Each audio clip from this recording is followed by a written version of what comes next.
I first met Gracie out.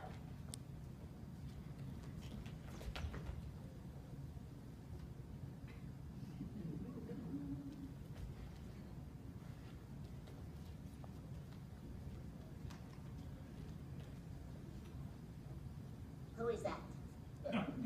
You don't know? No, my mother taught me never to talk to strangers. That makes sense. You know, this always happens to me. On my way in tonight, a man stopped me at the stage door, and he said, "Hiya, sweetie. How about a bite after the show?" And you said? Well, I said, "I'll be busy after the show, but I'm not doing anything now." So I bit him. Wait, let me ask you a question. The maid ever dropped you on your head when you were a baby? Sure, don't be silly. We couldn't afford a maid. My mother had to do it. Now, maybe Gracie never did get dropped on the head there when she was a baby, but she did have several severe accidents. Now, few people ever knew this, but when she was only about a year and a half old, she reached up to the stove and she pulled down a hot pot of boiling tea. Yeah, she was severely scalded, and for a while they thought they were going to have to amputate, but luckily they were able to save her. But she was severely scarred, and she couldn't really straighten out her arm. Yeah. She was embarrassed about it, and she hid it from everybody except me and my kids. And from that point forward, she always wore long-sleeve dresses, blouses, or full-length gloves. You had a smart mother. Oh, smartness runs in my family. When I went to school, I was so smart that my teacher was in my class for 5 years. Gracie, what school did you go to? Oh, I'm not allowed to tell.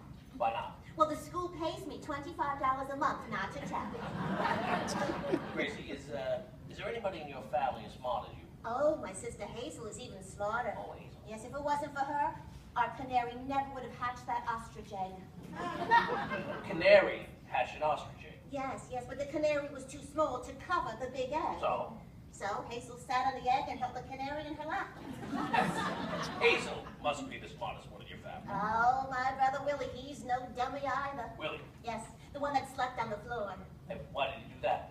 High blood pressure. And he was trying to keep it down. Yes. Oh, that's very good. I'd like to meet Willie. Oh, you can't miss him. He always wears a very high collar to cover the appendicitis scar on his neck. Gracie, your appendix is down around your waist. I know, but Willie was so ticklish they had to operate up there. What's Willie up to now? Oh, you know, he just lost his job. Oh, lost his job. Yes. He was a window washer. Oh, and? Yeah. Well, he was on the 20th story, and he was washing a window, and when he got through, he stepped back to admire his work. And he lost his job. Yes. And when he hit the pavement, oh, George, he was so embarrassed. Embarrassed? Yes. His collar blew off, and everybody saw his appendicitis scar. Now, Gracie, this family of yours... When my brother Willie was a little baby, my father took him out riding in his carriage. And 2 hours later, my father came back with a different baby and a different carriage. Oh, what did your mother say? Well, she didn't say anything because it was a better carriage. Better carriage. Yes. And the little baby that my father brought back, well, that was a French little baby, so my mother took up French. Why? So she could understand the baby when the baby started to talk. Oh, that's very good, very good. Now listen, Gracie, this family of yours, do you all live together? Oh, sure. My father, my brother, my uncle, my cousin, and my nephew all sleep in the same bed. Oh, in one bed? Mm-hmm. Well, I'm surprised your grandfather doesn't sleep with them. Oh, he did, but he died, so they made him get up. Hey, good night, Gracie. Good night.